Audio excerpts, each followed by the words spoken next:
C'est une journée au sommet qui démarre sous une chaleur écrasante. Le staff se plie en quatre pour proposer le maximum de solutions de rafraîchissement durant l'étape. On va utiliser 50 kg de glace, c'est le minimum, pour les rafraîchir les bidons, faire les bas de glace et aussi les bains froids pour l'arrivée. Un peu plus de 100 bidons, ils boivent beaucoup, plus de 10 bidons pour une journée comme celle-ci, là où il va faire chaud.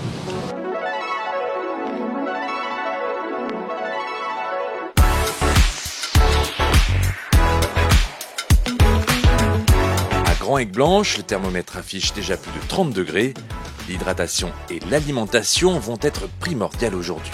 Avec un départ en col, et puis du col, il vaut mieux manger avant que pendant, donc on anticipe. C'est vrai que là, le départ va être rude, au pied de la Madeleine, donc non, voilà, on mange un peu, puis après je pense que dans la bosse, ça va plutôt être du liquide avec des gels, et dans les centres, on prend du solide, mais c'est dur de manger quand il fait chaud et dans les bosses, donc voilà.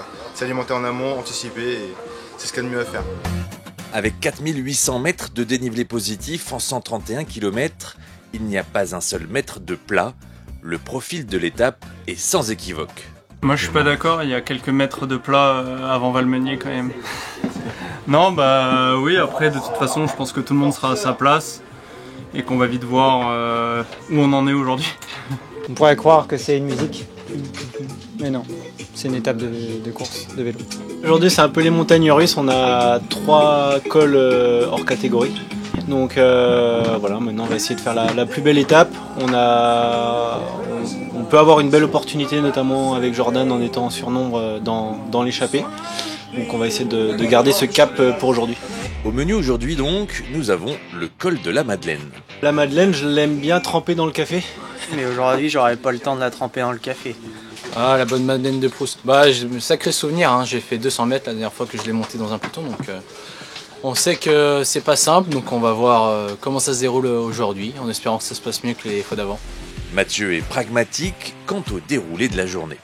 C'est tellement dur que ça va se faire tout seul. Soit t'as les jambes et t'es devant, soit t'as pas les jambes et t'es derrière. Donc voilà, on va essayer de bien se placer dans le départ fictif et puis voir comment ça répond.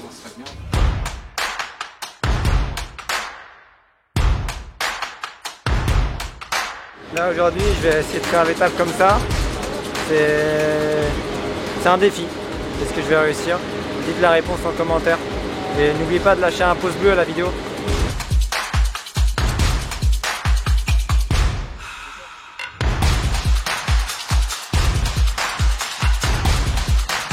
Comme attendu, la bataille pour l'échappée est mouvementée. Ce n'est qu'après une petite heure que 15 fuyards prennent un avantage d'à peine plus d'1 minute. Parmi eux, on retrouve Jorgan Gégat. Dans la dernière ascension, Alexis lui prend position pour un ultime ravitaillement. On est à 15 km de l'arrivée, le dernier point de ravitaillement possible de cette étape. Donc dernière chance pour les coureurs d'avoir un bidon frais et puis un gel pour les derniers efforts de la journée, après cette chaude journée. Donc je pense qu'ils vont essayer de ne pas le rater celui-là.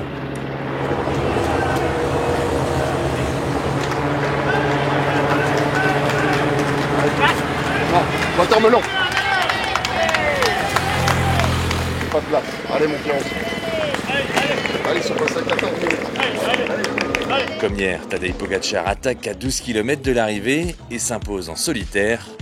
Étant dans l'échappée, Jordan s'est accroché au groupe maillot jaune. Il termine 16e. Je me doutais que Pogačar voulait encore gagner. Mais voilà, j'avais envie de me faire plaisir sur un vélo.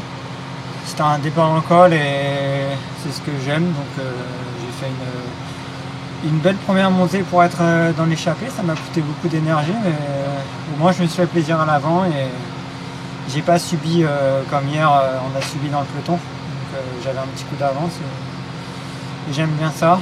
Et après il m'en manquait un peu sur la fin, mais l'important c'est de se faire plaisir. Demain, les forçats de la route seront à nouveau en montagne avec pas moins de 6 cols répertoriés à franchir.